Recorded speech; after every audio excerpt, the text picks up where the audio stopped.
Mabait siya sa mga nangangailangan ng tulong.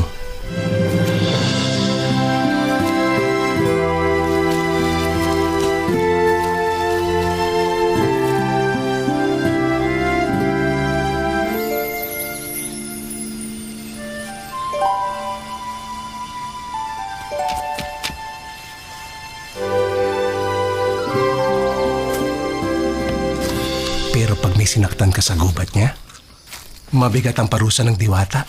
Diwata, diwata. Gutom ang aabuti natin kapag wala tayong makuhang pagkain. Ayoko lang magaya sa mga hayop na pinaparusahan niya. Anong kwentong kahibangan naman yan? Nung araw kasi, sa karian ni Mariang sinukuan.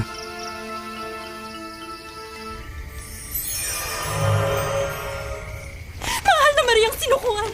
Inapi ako! Tulungan niyo ako! Anong nangyari? Ang mga anak ko! Hindi pa naisisilang ay walang habas ng pinaslang!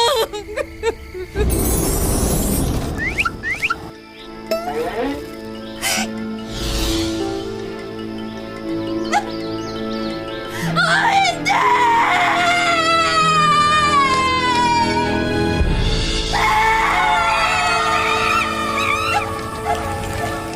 Ang kabayong may kasalanan nito at dapat siyang parusahan! Ikaw ba ay nakasisiguro? Mali ang magparatang ng walang katibayan? Kahit ipagtanong niyo po, may nakakita po sa kanya! Kuneho, Hunyango, hanapin ninyo ang kabayo para harapin ang bintang ng ibon. Masusunod po! Kabayo! Kabayo! Wala siya dyan. Dali-dali siyang umalis. Mukhang balis ha. Saan siya nagpunta? Ba't ang dami niyo tanong ha?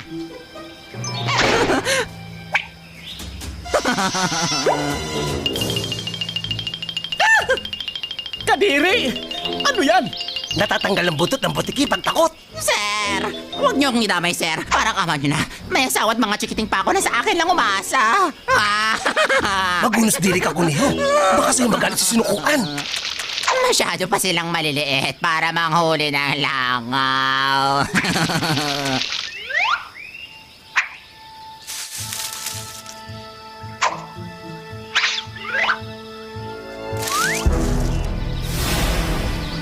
Takbo na kabayo! Takbo! Hoy! Hinto!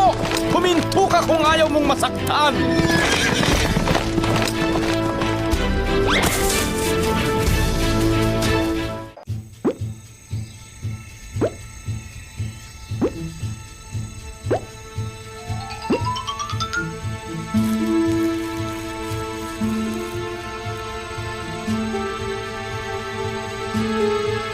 Huli ka!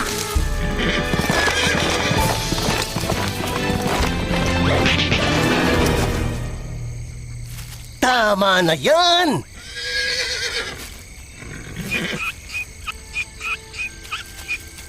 Ayaw magpaliwanag! Eh, tumatakas ka eh. Kay Mariang sinukuhan ka magpaliwanag!